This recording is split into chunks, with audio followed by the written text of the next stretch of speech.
सभा में उनका कार्यकाल समाप्त हुआ, तब मैंने कहा था कि सांसद के रूप में डॉक्टर साहब की निष्ठा सभी के लिए प्रेरणा जैसी है।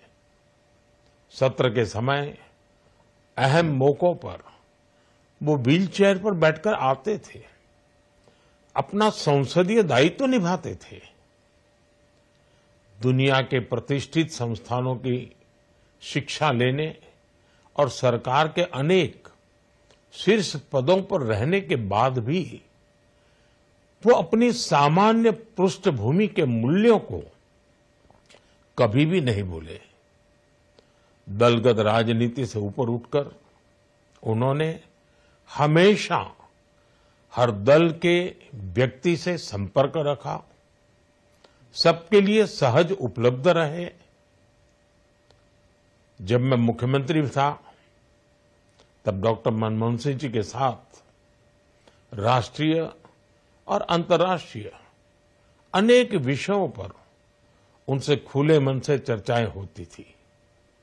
यहां दिल्ली आने के बाद भी मेरी उनसे समय समय पर बात होती थी, मुलाकात होती थी।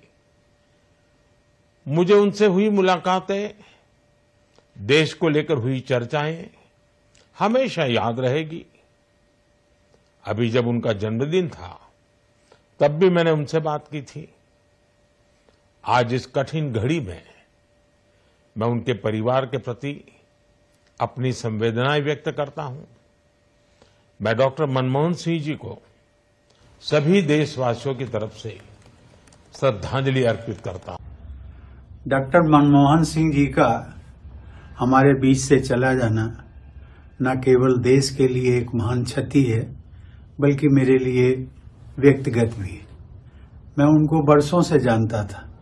राष्ट्रपति भवन में उनसे मेरी भेंट होती थी। वो सौम्यता और विनम्रता के एक प्रतीक थे, भारतीय राजनीति के एक पुरोधा थे और मैं समझता हूं कि इंडियन इकोनॉमी के एक आधुनिक निर्माता थे।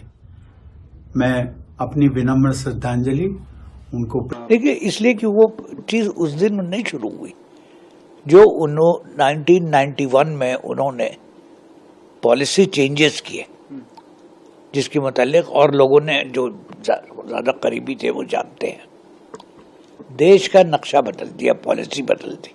कम बात करने से क्या मतलब है, काम करते थे ना। बात करने से तो पॉलिसी नहीं बनती है, काम करने से होती है। तो उन्होंने जहां बात करने की जरूरत समझी, बात की, लोगों से डिस्कशन किया। हमेशा पार्लियामेंट में जब कभी डिस्कशन हुआ, चाहे डोमेस्टिक पॉलिसी पे हो या फॉरेन पॉलिसी पे हो, हमेशा उन्होंने उसमें भाग लिया।